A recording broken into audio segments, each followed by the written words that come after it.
What's going on, YouTube? My name is Zach with Android Digest, and today I want to do something a little bit different. I want to give you my first impressions on a new Samsung laptop that just came out. It's the Samsung Galaxy Book Flex2 Alpha. Now, the base model of this laptop starts out at $850, and when you compare that to the Galaxy Book Pro 360, that device starts out at $1,200. And for whatever reason, everyone is talking about the $1,200 device on YouTube, and I think that's because Samsung probably sent out a bunch of free review units to them. But I don't see really anyone talking about this device, at least as of today. And I want to let you know if it is worth talking about, and I've had about 48 hours with the device, so I want to give you my first impressions, give you some hands-on video, and let you know what I think about this laptop and how it compares to the Galaxy Book Pro 360. So with all that being said, let's get into these first impressions and let's get this video going.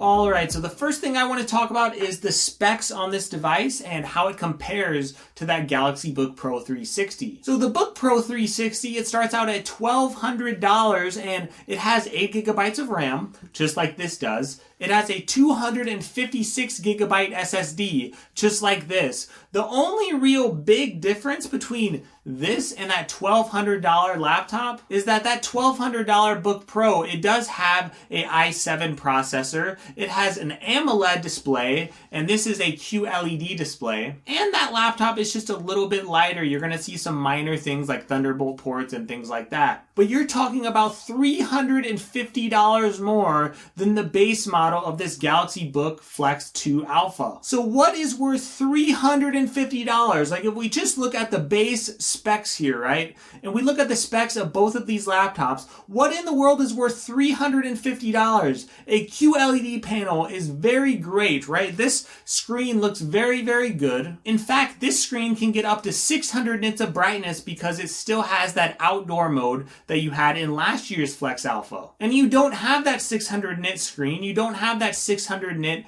outdoor mode in the new Galaxy Book Pro 360. So what in the world are you paying $350 extra for? You're really just paying for a little bit of a better processor, some minor Thunderbolt ports and things like that, USB-C charging. This does not charge with USB-C. That is one thing I need to mention. And you're paying, of course, for that AMOLED screen. So no, this doesn't have AMOLED. It doesn't have USB-C charging. So this device right here, it has almost everything you're going to get in that Galaxy Book Pro. It's really not missing much. I really wish this had USB-C charging. That's one thing I really wanted. But outside of that, you're not really missing a lot. Now you could see here that this has 2 USB-A ports, an SD card slot. You see on the other side of this, you have HDMI, you have a charger. So again, this is the type of charger it comes with. It's the same charger that you saw in the Galaxy Book Flex Alpha of last year. You have a USB-C port that does not charge the device, and you do have a headphone jack here as well. If you compare this device to last year's Book Flex Alpha, you're not going to see many differences as far as the build.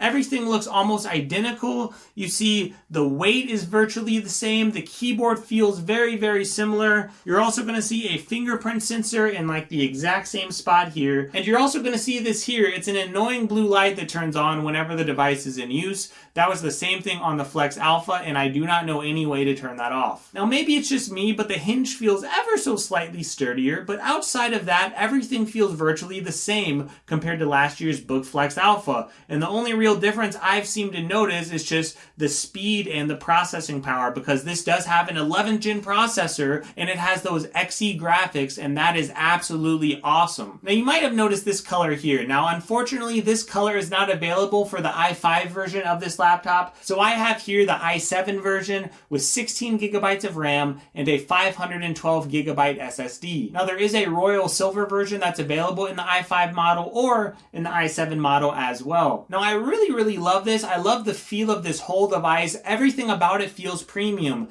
and you really would think that they would skim back on build quality quality and use a bunch of plastic, but everything here feels like aluminum. I really do think it's all made of aluminum in my experience. And the back also looks really good as well. You have your 2 speakers here, and you also have on the top here, this is for your vents, for your fans, and you see this for your vents as well. So this device, it just feels super premium, and it also feels premium on the keyboard as well. It does feel like a glass trackpad. I just love how it feels when I'm using it, and I don't normally care about trackpads, but I really, really like this trackpad on this device. This device is also very lightweight. It's about 2.7 pounds. And of course, when I'm using it, it just flies through pretty much everything that I'm doing. Again, this is going to compare with all those other laptops that have i7 11th gen processors. So it feels very smooth. Everything feels quick. I don't really notice a lot of fan noise or anything like that. Now I have to mention this is sort of a fingerprint magnet. And even if I wipe it down with a cloth, it is very tough to get those fingerprints off the screen. So I did want to show you the device just like it is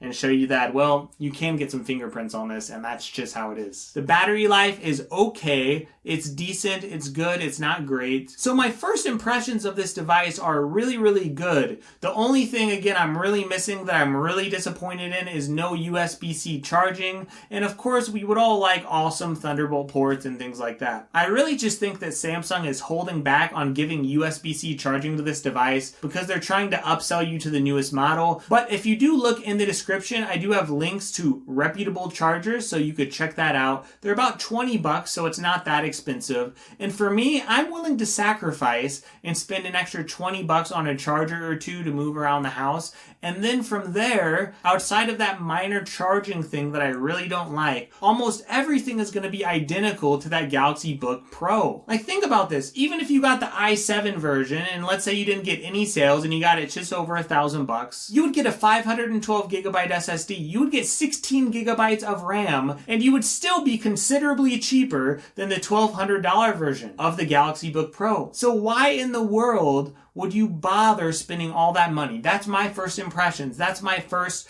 take. And it really frustrates me that all these tech YouTubers out there are touting this $1,200 laptop that only has 1, 2, or 3 more features, and you're spending almost $400 extra to get that. It just blows my mind that people, just because they get something in the mail, they say, oh sure, let's review that, but they don't really think about what else Samsung has in their lineup. So for me, I really wanted to think about all of you out there who really are looking for a good Windows laptop, but you're not looking to spend more than $800 or $900. And I think this hits that sweet spot when you have the $850 i5 model. You could always upgrade the SSD on your own if you wanted to. And if you really need more RAM, you could bump up to that i7 version, and you'll still be cheaper than the Galaxy Book Pro by a decent margin. Samsung is also offering excellent educational discounts and all that again. So I highly recommend checking that out and checking out those links. If you have any questions about this device, feel free to let me know. In my first impressions though, I've really enjoyed it. Please leave a like and give me a sub. That would mean a lot to my channel. And if you have any questions at all, leave comments. I'm happy to let you know everything